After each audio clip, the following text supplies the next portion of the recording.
Welcome back to the Deep Dive. Today, we are opening a file that I think a lot of people, they assume is already closed. We all have this sort of cultural shorthand for the subject, Grace Kelly. Right. And that shorthand usually consists of just a few static images.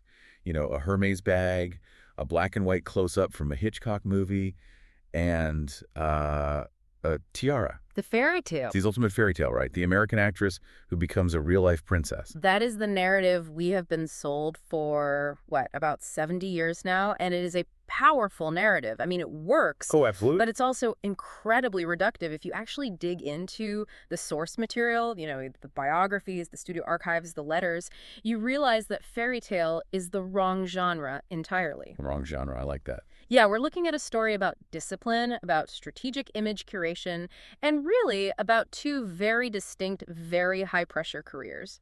Exactly. I was reading through the stack for this. And what really struck me is that we are essentially talking about two different women who happen to inhabit the same body. That's a great way to put it. You have the Hollywood entity, Grace Kelly, and then you have the European state figure, Princess Grace. And the transition between them wasn't magic. It wasn't a wish on a star. No. It was a negotiation, a hard negotiation. It's a study in what I like to call executive poise, and I think that's a key phrase here. Executive poise. Explain that. Well, we tend to think of poise as just, standing up straight or knowing which fork to use at a fancy dinner. Right, just etiquette. Exactly. But for Grace, poise was a rigorous, almost athletic pursuit. It was about controlling the narrative in an era where the studio system literally owned you, and then later where royal protocol tried to, stifle you. That is the mission for today. Okay. We want to move past the whole Cinderella cliche, which, by the way, we're going to dismantle in about 2 minutes. Oh, and we want to really understand the woman who was savvy enough to negotiate her own contracts when most starlets were just doing exactly what they were told. We need to talk about the woman who walked away from Hollywood at the absolute peak of her powers. And we definitely need to talk about the fact that she was a breastfeeding advocate in the 1970s. Which is a detail that always floors people. Amazing. But it fits the pattern. She was constantly redefining what her role was supposed to be. So let's do a persona check-in with you, the listener. You know the face. You might even own a knockoff of the bag. But do you know that she threatened to quit MGM entirely just to get the role that won her an Oscar? Probably not. Or that her father, despite all her success, basically thought acting was trash. A slim cut above streetwalker, I believe, was the exact phrase he used. Yeah, we are going to get into that. Because that Ice Queen image, that whole born perfect idea, it just doesn't hold up when you look at the hustle, the sheer work required to build it. That's right, the construction of it all. So let's start at the very beginning. Section 1, the Philadelphia origins. Because if you think this is a rags to riches story, you're reading the wrong biography. Right. We need to bury the Cinderella myth immediately. Cinderella swept cinders. Cinderella was, abused and poor. Totally different world. Grace Kelly was born into the closest thing America had to an aristocracy in the 1920s. She was born in East Falls, Philadelphia. And the Kelly household wasn't just comfortable, it was a fortress of achievement. So let's talk about the father, John B. Kelly Sr., because he seems like a character who could sustain his own deep dive. He wasn't just a rich guy. He was a self-made titan. John B. Kelly Sr. is the key to understanding Grace's psychology. He absolutely is. He was the son of Irish immigrants. He started as a bricklayer and built a massive, massive brickwork empire. Right. If you look at the skyline of Philadelphia from that era, a lot of it was built with Kelly bricks. Wow. But the money was almost secondary to his physical dominance. He was a sculler or rower. And not just a hobby rower on the weekends. No. We're talking about a legitimate world-class athlete. He won 3 Olympic gold medals. 3. He was the first rower to win 3 golds. In the 1920s, that made him a celebrity in his own right. He was obsessed with victory, with physical perfection. And that drive didn't stop with sports. Not at all. He eventually ran for mayor of Philadelphia in 1935 and lost by the tightest margin in the city's history. So imagine growing up in a house where the patriarch is literally an Olympic champion and a tycoon. It's a pretty high bar for dinner conversation, I'd imagine. A very high bar. And then you have the mother, Margaret Major. She wasn't exactly a shrinking violet either, was she? Not at all. Margaret was of German ancestry, and she was a pioneer in her own right. She was the first woman to coach women's athletics at the University of Pennsylvania. Really? I didn't know that. Yeah. She had been a model in her youth, too. But in the Kelly household, she was the enforcer. She was the one who instilled what they called the German discipline. Okay. So you have this high-achieving, athletic, intensely competitive environment. And then you have Grace, and from the accounts in the biography, she doesn't seem to fit the mold at all. She's the middle child, she's quiet, a bit sickly with asthma. She was the runt of the litter, certainly in her father's eyes. She had two older siblings, Peggy and John Jr., who were these boisterous, athletic types who fit the Kelly brand perfectly. Right. And she had a younger sister, Lizanne. Grace was the dreamer. She was the one playing make-believe with her dolls while everyone else was, doing calisthenics. And this is where the conflict starts. Her father didn't just ignore her interest in acting. He actively disdained it. That quote you mentioned earlier, comparing acting to being a streetwalker, that is deeply cutting coming from your own father. It tells you everything you need to know about the values of that house. To John Kelly, value was tangible. Bricks are tangible. Gold medals are tangible. Right, things you can hold. Exactly. Acting, putting on makeup and pretending to be someone else, he saw it as frivolous at best and, immoral at worst. He essentially viewed her artistic ambitions as a character flaw. But she did have an ally. And this is crucial, because without this connection, I don't think she ever looks out of Philadelphia. Her Uncle George. George Kelly. He was the black sheep of the family, in a way, but a wildly successful one. He was a dramatist, a screenwriter, and he won a Pulitzer Prize. A Pulitzer. So he had serious credentials. Oh, serious legitimacy. Yeah. He was the proof that you could be a Kelly and be an artist. He became her mentor. He was the one who encouraged her, who told her that the theater was a noble pursuit. It's interesting, though, because despite all this wealth and this successful uncle, she hit a wall academically. And I love this detail because it makes her so much more human. Yeah. The icon of perfection failed math. She did. And it had huge consequences for her life path. She had her heart set on Bennington College. It's a very prestigious avant-garde liberal arts school. Right, very respectable. It would have been the proper path for a girl of her station who wanted to dabble in the arts. But in July 1947, she got the rejection letter. Her math scores were just too low. It's a classic sliding doors moment, isn't it? If she passes that math test, she goes to Bennington, she probably marries a banker from Philadelphia, and we never, ever hear of her. Precisely. That rejection forced her hand. Since she couldn't go to the respectable college, she decided to go strictly vocational. She applied to the American Academy of Dramatic Arts, ADO, in New York. And even there, the Kelly influence played a role. It wasn't just raw talent that got her in the door, was it? No, and we have to be honest about that. The academy was full, the semester quota was met, but she had Uncle George, and she had the Kelly name. The connections. She managed to get an interview with the admissions officer, a guy named Emil Diestel, and used her uncle's name to leverage a spot. So she definitely had a leg up. But as we'll see, once she got in, she worked harder than anyone else. So let's go to New York. It's 1949. She moves into the Barbizon Hotel for Women. And we have to pause on the Barbizon because the vibe of this place is just so specific to that mid-century era. Oh, it's a time capsule. It was like a sorority house meets a nunnery. It was a fortress of virtue. Men were strictly forbidden above the lobby floor. It was where the good girls from wealthy families stayed when they came to the city to be models or secretaries. But inside those walls, it was a different story. Completely. The notes mention her dancing to Hawaiian music in the hallways.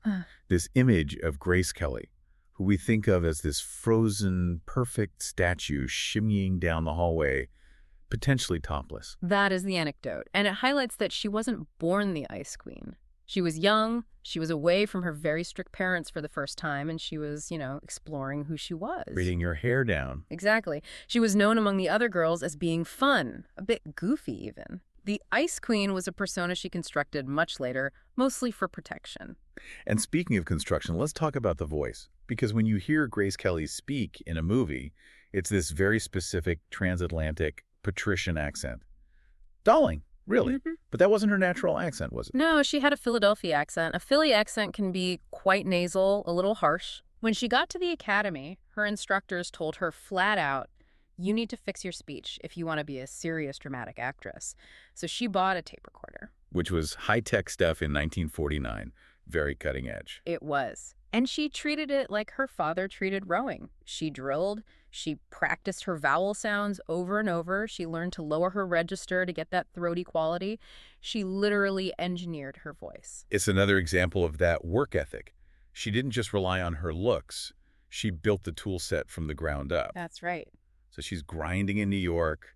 She starts getting work. Not movies yet, but modeling. This is what I call the bug spray and cigarettes phase of her career. Hey, work is work. You got to pay the bills. And she did. She was on the cover of magazines. She was doing commercials for all sorts of things. She was making good money, actually. She didn't need her parents' money, which gave her a certain amount of independence. And from there, she got her first stage role. Right. She made her Broadway debut in a Strindberg play, The Father, and that led to a screen test. And her first movie is 14 Hours in 1951. I've seen clips of this. If you blink, you miss her. She has a very, very small part. It's a drama about a man threatening to jump off a ledge. She plays a woman in a divorce lawyer's office just watching the scene from a window. So it didn't set the world on fire. No, nobody walked out of that movie saying, "A star is born."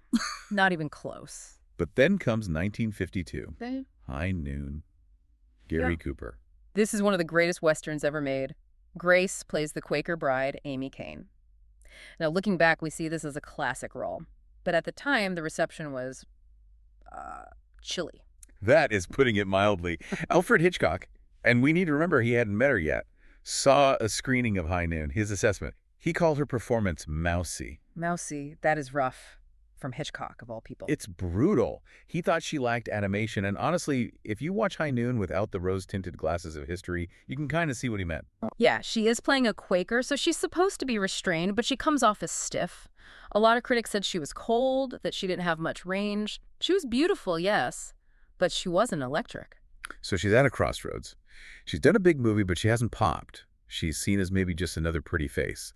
What is the catalyst that changes her from mousy to a heavyweight? The catalyst is Africa and a movie called Mogambo. This is 1953. This is the one with Clark Gable and Ava Gardner. A powerhouse cast. MGM offers her a 7-year contract. Now, this is important. It's for $850 a week. Which sounds like a lot. It was decent money, but it wasn't star money by any stretch. But she takes it. And she takes the role in Mogambo for extremely pragmatic reasons. She told Hedda Hopper, the gossip columnist, exactly why, right? She did. She said, there are 3 reasons. John Ford, who was directing Clark Gable, who was obviously the king of Hollywood. And a paid trip to Africa. Exactly. I love that quote so much. She said, if Mogambo had been made in Arizona, I wouldn't have done it. It shows her adventurous spirit. But it also shows she needed to shake things up. And filming in Nairobi was grueling. I mean, it was hot. There were bugs. There was political unrest. The Mau Mau uprising was happening at the time, but she thrived. And she played Linda Nordley, a contemplative, kind of repressed English wife who has an affair with Gable's character. And the chemistry worked. It worked brilliantly. Ava Gardner was the fire, the overt sexuality. But Grace was the ice that burned. Ooh, I like that. And it paid off. She got a Golden Globe for Best Supporting Actress and her first Academy Award nomination.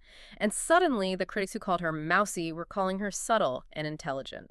And this leads us directly into what the outline calls the golden year, 1954 to 1956. I don't think people realize just how condensed her peak was. It's insane. She basically conquered the world in roughly 24 months. It is unprecedented. In that short window, she makes Rear Window, To Catch a Thief, Dial M for Murder, The Country Girl, Green Fire, The Bridges at Tokori. I mean, she was working nonstop. And the central figure here is Hitchcock. He completely changes his mind about the mousy girl. Completely. He found his muse. He famously described her appeal as a volcano covered with snow. A volcano covered with snow. He realized that her coolness wasn't a lack of emotion, it was a containment of emotion. And that is infinitely more interesting to watch on screen. Let's talk about Rear Window. 1954, she plays Lisa Fremont. This, to me, is the definitive Grace Kelly role. I agree 100%, because before this, she was always the wife, the Quaker, the supporting character.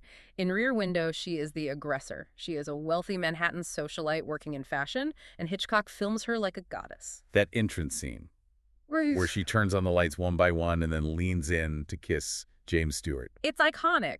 But noted what the character does. She isn't just modeling the dresses, which, by the way, Edith Head designed, and Grace insisted she never wear the same dress twice to reflect the character's job. Lisa Fremont is the one who believes James Stewart's theory about the murder when the cop doesn't. She is the one who climbs up the fire escape and breaks into the killer's apartment. She is an action hero in a couture gown. Hitchcock really understood that duality. She could be elegant and gritty at the same time. And then you have To Catch a Thief with Cary Grant. The chemistry there is just effortless. I mean, Cary Grant was much older than her, but it didn't matter one bit. No. He later said she was his all-time favorite actress because she had serenity. And in that movie, she is the one driving the car fast around the winding roads of the French Riviera. Which is so eerie given what happens later. It is incredibly haunting to watch now. But in the moment, it showed her as dangerous. She wasn't a fragile flower. She was a thrill seeker. But while she's having this incredible artistic romance with Hitchcock, she is fighting a literal war with her studio, MGM. And this story about the country girl is the best example of her business savvy. This is where the daughter of John B. Kelly Sr. really shows up, the competitor. God. MGM owned her contract. They wanted to put her in a movie called Greenfire. Which, for the record, is a terrible movie. Yeah. It's a bomb. It's a generic adventure flop set in Colombia. Grace read the script and knew it was garbage.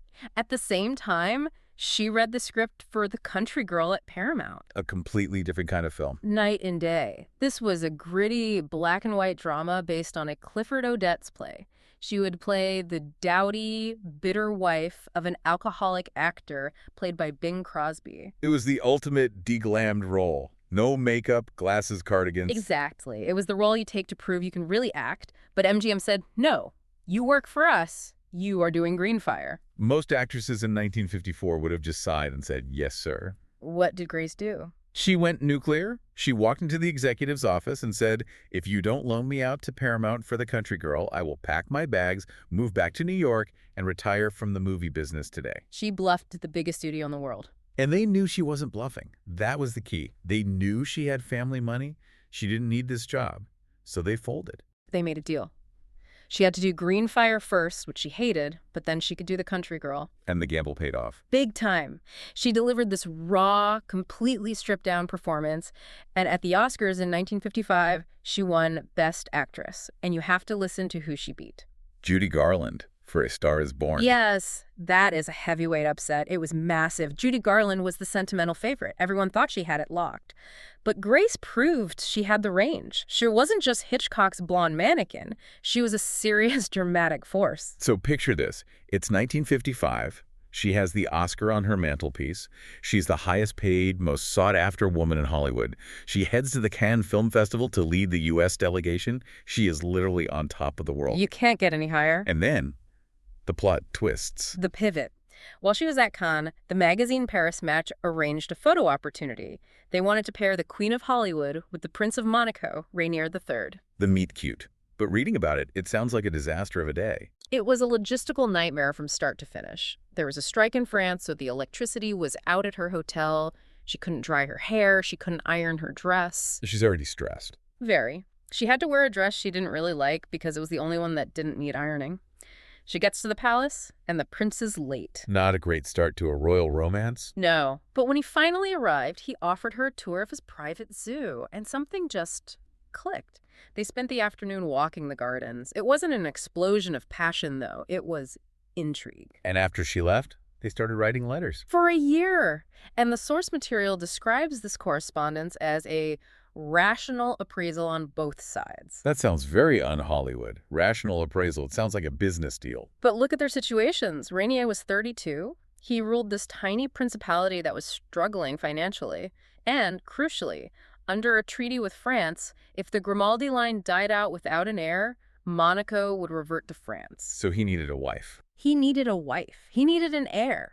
And he needed someone who brought glamour and attention back to Monaco. And Grace. What was her motivation? She was 26. She had won the Oscar. She had conquered Hollywood. And she was finding it unfulfilling. She hated the shallowness, the press intrusion. She was looking for a new role, a permanent role. She once said she wanted marriage to be her life's work. So it was a merger. A romantic merger, maybe, but a merger nonetheless. Absolutely. When Rainier came to Philadelphia that Christmas to propose, the discussions weren't just about love. There were discussions about dowries. The Kelly family had to pay a dowry of $2 million. $2 million in 1956. That is a staggering amount of money. It shows you that this was a dynastic alliance, plain and simple. Let's get to the wedding. April 1956, the wedding of the century. We throw that phrase around a lot, but this really was the template, wasn't it? It was the first modern media spectacle. The biographer Robert Lacey called it the first modern event to generate media overkill. And he's right. And MGM got involved. Oh, MGM treated it like a movie production. They sent a crew to film it. There were 30 million people watching on live television across Europe. This was a global event. And the dress. I feel like we have to acknowledge the engineering of that dress. It was designed by Helen Rose, the MGM costume designer. It wasn't just a dress, it was a gift from the studio. It took 6 weeks and 36 dressmakers working around the clock. 36. 36. Thousands of pearls sewn by hand. It was designed to look like a princess from a fairy tale, but constructed with pure Hollywood precision. But the ceremony itself? Mm-hmm. I was reading about the protocol.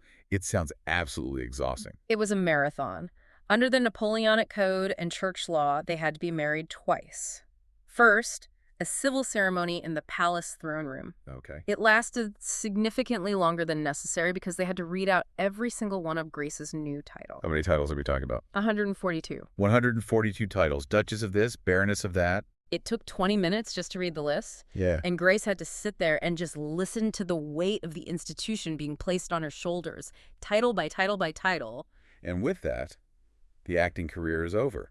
She retires at 26. 26. Just think about that for a second. Imagine reaching the absolute pinnacle of your field and then stopping cold. Was that explicitly part of the deal?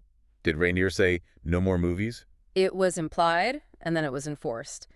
Being a Princess of Monaco is a full-time job. It's not just waving and smiling, it's head of state duties. But the door wasn't fully locked immediately, was it? No, and this is the most heartbreaking what-if of her life. The Marnie incident. This is 1962. She's been married 6 years. She has 2 kids, Caroline and Albert. And Hitchcock comes calling. Hitchcock missed her. He had never really found a replacement, not one he felt the same about.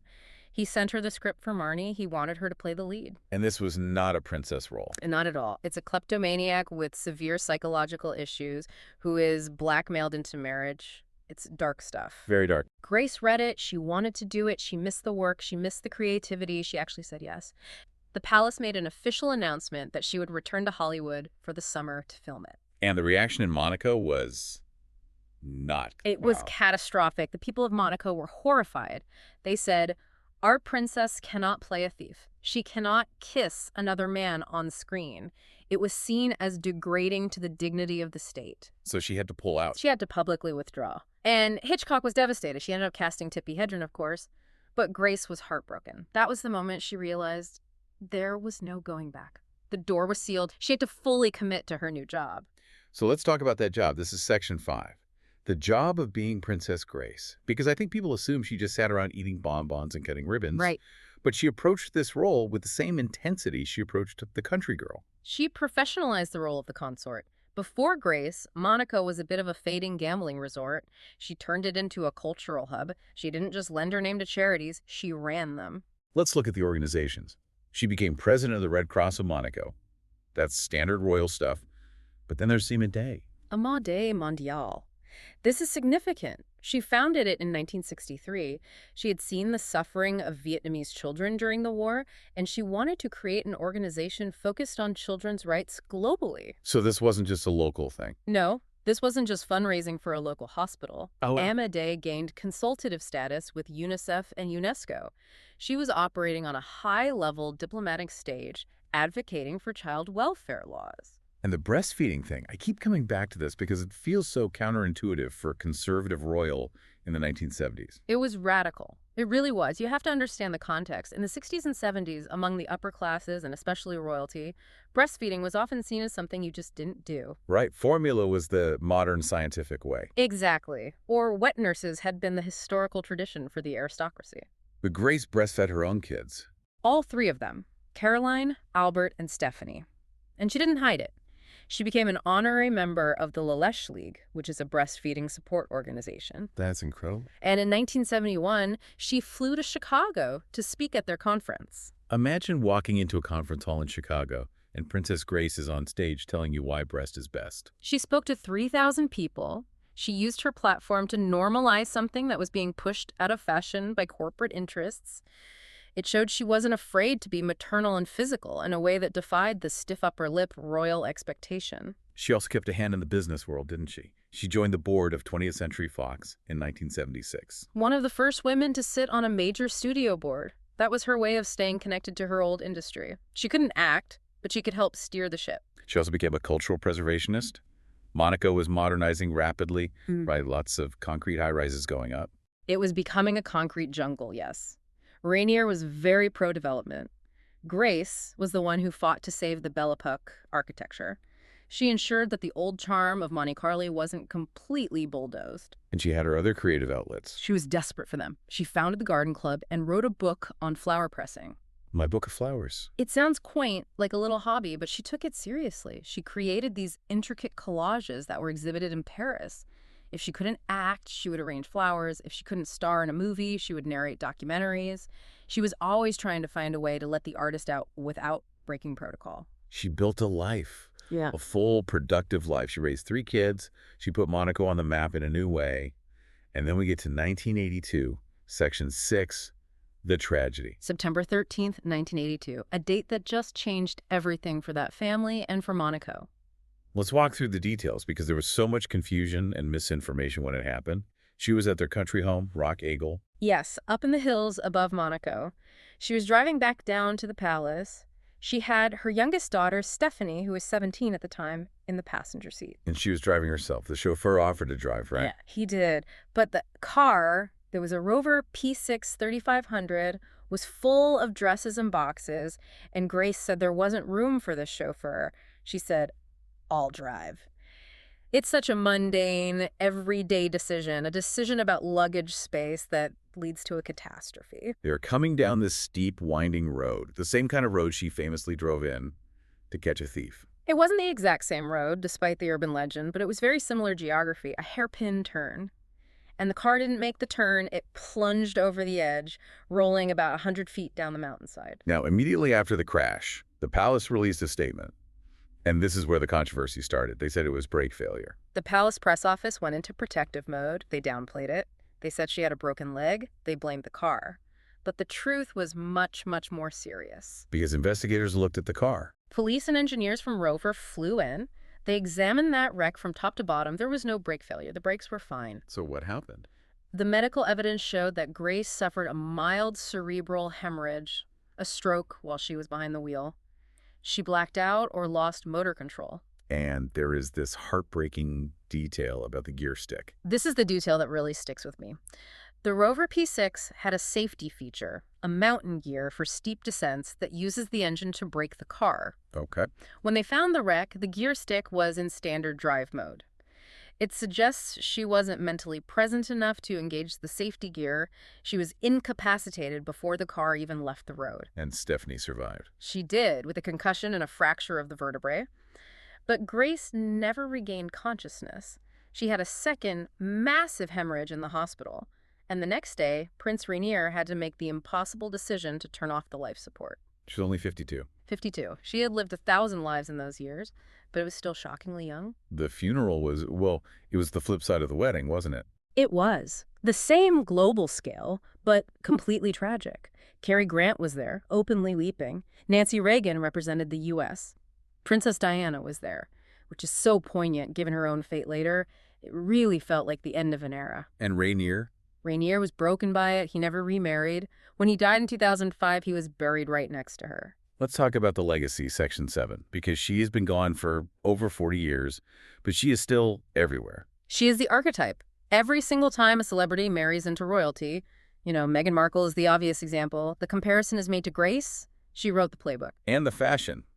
We have to talk about the Kelly bag. It's the ultimate status symbol, and the story of its name is so Grace. It was originally the Sac à Dépêche by Hermes. In 1956, she was pregnant with Caroline and trying to hide the baby bump from the paparazzi. Right. She held this big bag over her stomach. The photo went global, and everyone said, "I want the Kelly bag." Hermes eventually officially renamed it, a functional object that became a legend because of her need for privacy. And the fresh-faced look. She changed the beauty standard of the time.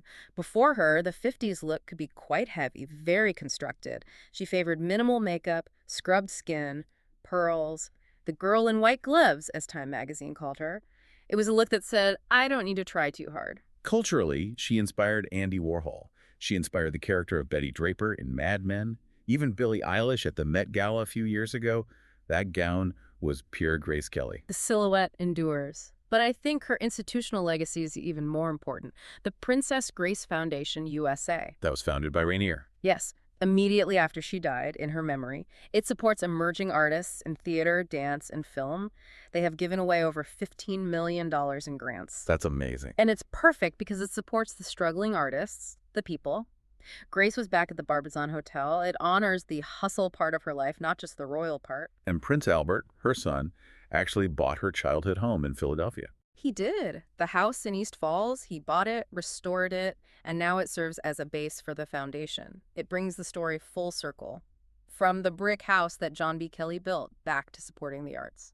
So as we wrap up, we've unpacked the Philly years, the Hollywood grind, the contract wars, the royal duties, and the tragedy. Yeah. When you look at the whole file, what is the big takeaway for you? I think the takeaway is that we need to stop using the word effortless to describe Grace Kelly. Nothing about her life was effortless. It was made to look effortless. That was her genius. She proved that poise isn't a passive trait. It is an active, rigorous pursuit. She took the discipline of an Olympian's daughter and applied it to acting, and then she applied it to diplomacy. She didn't just become a princess, she worked as a princess. That's the key for me, the work ethic, the constant paddling under the water while the swan glides on top. Exactly. She famously said, "I would like to be remembered as someone who did her job well. Not as a beauty, not as a star, but as someone who did the job." And that brings us to our closing thought for this deep dive. We often look at that wedding in 1956 as the happily ever after. The credits roll, the fairy tale is complete. Right, the end of the story. But for Grace, that was just the opening scene of a sequel that was much longer, much harder, and had much, much higher stakes. She walked off a movie set where she could demand a retake and walked onto a world stage where every mistake was permanent. It really forces you to ask the question, which role required the greater performance? The woman who won the Oscar for playing a suffering wife for 2 hours on film? Or the woman who had to play the embodiment of perfection every single day for 26 years. That is something to chew on. Thanks for listening to The Deep Dive. We'll see you next time. Welcome to The Debate. Today we are dissecting a life that it's almost too cinematic to be real. And yet, paradoxically, it's a life where the reality was just constantly fighting against the cinema. We're looking at Grace Kelly. To the world, she's the Hitchcock blonde who became a princess, the ultimate fairy tale, right? The American girl who got the crown. But when you strip away the Life magazine covers and the Hermes bags and the tiaras, you find a much more complex and frankly a much tougher story. And it's a story we so often get wrong, I think, mostly because we want the fairy tale to be true. We tend to view her timeline as this great victory lap, Hollywood stardom, then royal ascension. But the question we really need to wrestle with today is whether that ascension was actually an abdication. Was it a step up or was it a step out? Exactly. The core question on the table is this. Was Grace Kelly the architect of her own destiny, a fiercely intelligent woman who conquered Hollywood and then made a rational, strategic choice to pivot into, well, global leadership? Or was she a prisoner of her roles? Was she boxed in, first by her family, then by the studio system, and then finally trapped in a gilded cage that silenced one of the greatest artistic voices of her generation? I think you know where I land on this one. I look at her life and I don't see a grand strategy. I see a series of shrinking rooms. I see a brilliant artist who was progressively constrained by the expectations of men, her father, Alfred Hitchcock, Prince Rainier, until her primary creative outlet was reduced from winning Oscars to pressing dried flowers in a book. And I see the exact opposite. I see why you think that. I really do. But let me give you a different perspective. I see a woman of immense drive who achieved the pinnacle of two completely distinct worlds before she was even 30. I argue that Kelly was a master negotiator who played the most restrictive systems of her time, the Hollywood studio system and European royalty, and won on her own terms. She wasn't shrinking, she was curating. Curating is a very generous word for what I see as systematic restriction. But, okay, let's get into the evidence. Because I think if we look at the trajectory, the walls start closing in very, very early on. I'm happy to start. My position is that Grace Kelly was the active architect of her life. You have to understand the context here. She wasn't just, discovered at a soda fountain. She fought for every single inch. She was born into an affluent Philadelphia family, true, but her father, John B. Kelly Sr., was vehemently opposed to her acting. He was a self-made man, an Olympian, but he viewed the acting profession as, and I'm quoting from the records here, a slim cut above streetwalker. It's a brutal quote. And he said it to the press? He did, and a weaker will would have just folded right there. Daddy says no, so I'll stay in Philadelphia. Instead, she not only pursued it, she dominated it. In just 5 years, from 1951 to 1956, she went from a minor role in 14 Hours to winning the Academy Award for The Country Girl. That isn't drifting. That is execution. And her move to Monaco? It wasn't some romantic swoon where she lost her head. The sources are clear on this. It was a rational appraisal on both sides. She essentially chose a new career, princess. And she professionalized that role just as she had acting. She wasn't a victim of the monarchy, she was its CEO. See, I come at it from such a different angle. You call it a rational appraisal, but I see it as a flight from one form of control to another, likely hoping the new cage would be bigger than the last. You mentioned her father's disapproval. That never really went away. Even when she won the Oscar, he publicly said he was surprised because he thought her sister, Peggy, was the talented one. She was constantly chasing a validation she just never got. That's true regarding her father, but doesn't that just make her achievements all the more impressive? She succeeded in spite of him. Or she succeeded because she was molded by him to seek approval from these powerful authority figures. I mean, look at the nature of her work in Hollywood. You say she conquered the system, but she was a high-value commodity within it. MGM treated her like a rental property. They loaned her out 5 times. She was shipped off to Paramount for Rear Window and The Country Girl. She was a piece of inventory. And the directors, Hitchcock viewed her through this lens of absolute control. He initially called her performance in High Noon mousy and lacking animation. He felt he had to mold her. She was the clay, not the sculptor. And when she married Rainier, she didn't just change jobs. She was forced into retirement at 26. That is a sacrifice of the self, not a career pivot. I'm not convinced by that line of reasoning, because it ignores how she used that so-called inventory status to her advantage. Let's look closely at those loan-outs, because that is where I think your commodity argument really falls apart. You interpret her being loaned out as her being a pawn. I interpret it as her manipulating the system. When she signed that 7-year contract with MGM, it wasn't the standard servitude young actresses signed. She negotiated terms that were just unheard of. She had a good agent, Lou Wasserman. She had a good agent, yes, but she had the spine to back him up.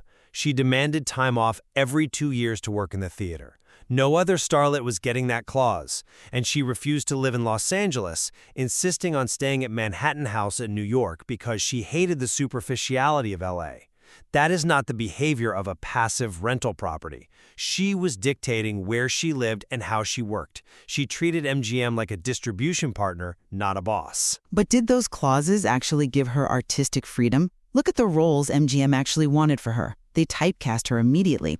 Time magazine put her on the cover in 1955 as the girl in white gloves, contrasting her with the smoky film sirens like Marilyn Monroe. She was the ice queen before she even got to the palace. She was playing a role that society demanded of her, this pristine, upper-class virgin. She was trapped in that image. Like Green Fire, which she hated. She literally threatened to quit the studio, to pack her bags and leave for New York for good if they didn't let her play Georgie Elgin. And for our listeners who haven't seen The Country Girl, this is the role where she plays the dowdy, suffering wife of an alcoholic. Exactly. It was the anti-Grace Foley role. She had to wear cardigans, glasses, almost no makeup. She knew that role would break the Ice Queen mold and win her the Oscar, and she forced MGM to let her take it. She went up against Judy Garland in A Star is Born, who everyone thought was a lock, and she won. That was a strategic military victory against the studio heads. She identified the target, the Oscar, and she bulldozed the studio to get the weapon she needed to win it. It was a victory, I'll grant you that. But look at the cost of her success and who she had to align with to get it. She was constantly seeking mentors, father figures, really. You say she chose her mentors, but look at the trade-offs. She turned down On the Waterfront with Marlon Brando. A film that revolutionized acting, to work with Hitchcock again on Rear Window. Which was the right call. Rear Window's a masterpiece. It is a masterpiece, yes, but it's a masterpiece of voyeurism and control. And that dynamic bled into reality. Hitchcock was obsessed with her. He sat and talked to her about Rear Window while they were still filming Dial M for Murder. He controlled her silhouette, her wardrobe, from the sheer negligee to the floral dress. He was crafting an image. And just as she perfected that image, she was transported to a place where image was literally the law. Let's talk about the marriage. You call it a partnership. I look at the wedding itself. It wasn't a celebration of love. It was an institutional absorption. Well, it was a state event, certainly. But she knew that going in. She was prepared for the pageantry. I don't think anyone can truly know that going in. It was media overkill, according to biographer Robert Lacey. 30 million viewers. But more than that, look at the requirements. The Napoleonic Code and the Catholic Church demanded 2 ceremonies, a civil one on April 18th, a religious one on April 19th. At the civil ceremony, 142 official titles were recited, 142. She ceased to be Grace Kelly and became a list of feudal acquisitions. Duchess of Valentinois, Countess of Polignac, on and on. But she wasn't just acquired, she was securing her future. She was securing the Grimaldi future. The pressure to produce an heir was immediate. Princess Caroline was born in January 1957, 9 months and a few days after the wedding. Prince Albert followed in 1958. She was brought there to secure the succession, and she did it. That looks like duty, yes, but it also looks like biological conscription. The deal was, give us an heir, save the principality from reverting to France. I think you're stripping her of her agency in that decision. She wanted a family. She was a deeply religious Catholic. The marriage wasn't something done to her. She was an active participant. And let's talk about how she handled that absorption. She wasn't crushed by the media pressure. She navigated it. And later, when she was pregnant and the paparazzi were hounding her, what did she do? You're going to mention the bag. I am absolutely going to mention the bag, because it is a perfect example of her genius. She used her Hermes bag, the Saka Depeche, to shield her pregnancy bump from the cameras. That moment created the Kelly bag. It became a fashion icon selling out everywhere. But the intent wasn't fashion. The intent was functional. She was controlling what the public could see. She was manipulating the media to protect her privacy. That is a woman in control of the lens, not a victim of it. She took a prop and turned it into a shield. That's a compelling argument.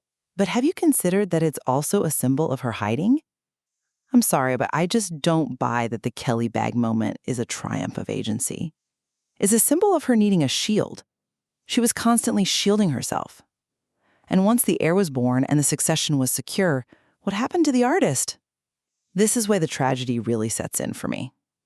We have to talk about the Marnie incident. I suspect I know where you're going with this.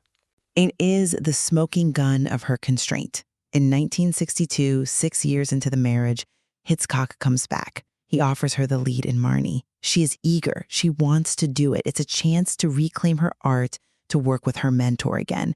The palace initially even says yes, and then she has to decline. Why? Because of public outcry in Monaco. It wasn't just outcry.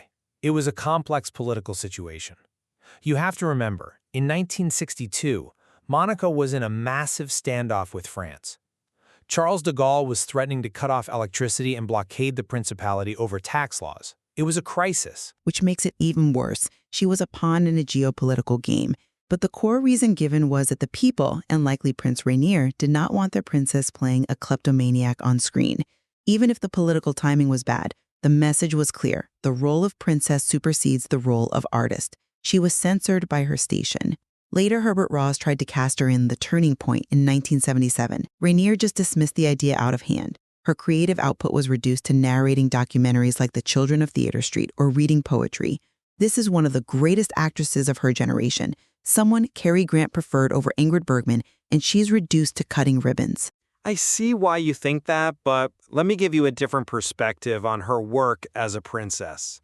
You're judging her output solely by Hollywood standards. If she isn't on screen, you say she isn't working. But she viewed her role as princess as a job, and she was an effective CEO. She didn't just cut ribbons. She founded Amade Mondiale in 1963 because she was horrified by the plight of Vietnamese children. Charity work is expected of royals. It's part of the deal. But she elevated it. Amade gained consultative status with the UN and UNICEF. That is a massive diplomatic achievement. She professionalized the philanthropy of the principality. She founded the Princess Grace Foundation to support artisans. She helped found the Princess Grace Academy for Ballet. She was building institutions that outlasted her films. She took the role of princess, which had been purely ceremonial, and gave it executive function. Charity work is noble. I'm not denying that. But does it satisfy the soul of an artist like Grace Kelly? I look at those years and I see a woman trying to fill a void. She found other outlets. She was on the board of 20th Century Fox in 1976. That's a detail people often miss. She was one of the first female members on a major studio board. She kept a foot in the business side, and she ensured her American identity survived in the palace, hosting Thanksgiving, organizing baseball games. She wasn't erased, she integrated her past self into her present role. She said herself she wanted to be remembered as someone who accomplished useful deeds. That sounds like someone who found fulfillment in service, not someone pining for the applause. But look at the arts she was left with. Flower pressing. My Book of Flowers, published in 1980. It's lovely, I'm sure, but it feels like the hobby of someone with too much time and too little outlet for their actual genius. It's a far cry from the tension of a Hitchcock set, and even her attempt at a film later in life, Rearranged, was this independent project that never saw the light of day because she died before they could shoot enough scenes to make it a TV hour for ABC. It feels like she was constantly trying to claw back just a little bit of that artistic life, and the walls kept stopping her. Rearranged actually supports my point. She was working on it. She was collaborating with Rainier on it, actually. She was finding a way. She never stopped trying to create. She was 52. She was just getting started on her third act. And that brings us to the end. Because if we are talking about control versus chaos, the accident in 1982 is the ultimate loss of control. And I don't just mean the crash itself, but the narrative around it. It was a tragedy, undeniably. But even in those final moments, there's evidence of her agency. She was driving the Rover P6 3500 herself. She had dismissed the chauffeur. Why? Because she had dresses in the back she needed to get altered, and there wasn't room for the driver. She was handling her own errands. She was in the driver's seat. She didn't want to be driven. She wanted to drive. She was in the driver's seat, yes, but the car and the situation failed her. And this brings up a technical point that's often overlooked. The engineers found that the car was in standard drive mode, not the mountain gear. Which implies a mechanical oversight or a momentary lapse. Right. The mountain gear would have used the engine braking to slow the descent on those winding roads. The fact that it was in standard suggests she might have suffered that cerebral hemorrhage before she could shift. Or perhaps she just lost the feel for the machine. But look at what happened immediately after. The palace issued a statement claiming brake failure. They tried to spin it. They tried to control the story to protect the image even while she was dying. The palace was in shock. It was a chaotic moment. It was characteristic. Rover actually had to send engineers to prove the brakes were fine to get the palace to retract the lie. Even in her death, she was a PR problem to be managed by the institution. That just breaks my heart. The woman who defined elegance was reduced to a press release about brake fluid. That may be true of the institution, but look at the impact of the individual. Princess Stéphanie, who was in the car, survived but missed the funeral because of her injuries. The trauma rippled out. But I disagree that the system consumed her. I think the legacy she left proves that she was more than just a consumed figure. She transformed Monaco. Transformed it into what? Before Grace Kelly, Monaco was a fading gambling resort with a questionable reputation. It was a place for tax exiles and fading glitz. She made it a cultural hub. She brought the arts, she brought American vitality. When she died, she was buried in the Grimaldi family vault after a funeral attended by everyone from Nancy Reagan to Diana, Princess of Wales. She commanded that respect not just because of her title, but because of who she was. She stated she wanted to leave the memory of a human being with a correct attitude. That is a Stoic, chosen philosophy. That quote is telling, though. A correct attitude. It sounds so disciplined, so repressed. Accomplished, useful deeds. It's the language of duty, not of passion. And I think that's the tragedy. We lost the passion of the actress for the correct attitude of the princess. You mentioned Cary Grant earlier. When asked his favorite actress, he didn't hesitate. He said, "I much preferred Grace. She had serenity." But I wonder if that serenity was peace, or if it was just a very beautiful mask that she wore because she had no other choice. That is the enduring mystery, isn't it? But to wrap up my position, I look at a woman who lived 52 years, and in that short time, she won an Oscar, became a global fashion icon, modernized a principality, and raised a family.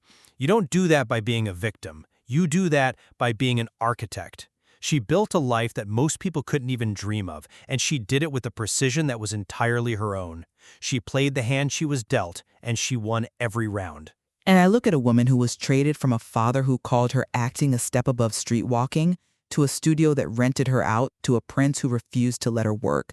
The what if of her career looms larger than her royal titles. We were robbed of the mature work of a great artist. That is a loss no matter how many ribbons were cut or how many boards she sat on. She was a bird in a golden cage, and the tragedy is that she helped build the bars. We can certainly agree that her impact was undeniable, regardless of the mechanism. Whether she was the Hitchcock blonde or Her Serene Highness, she commanded the world's attention. She certainly did. And perhaps the complexity lies in that space between the two titles. The woman who was both, and perhaps fully neither. Indeed.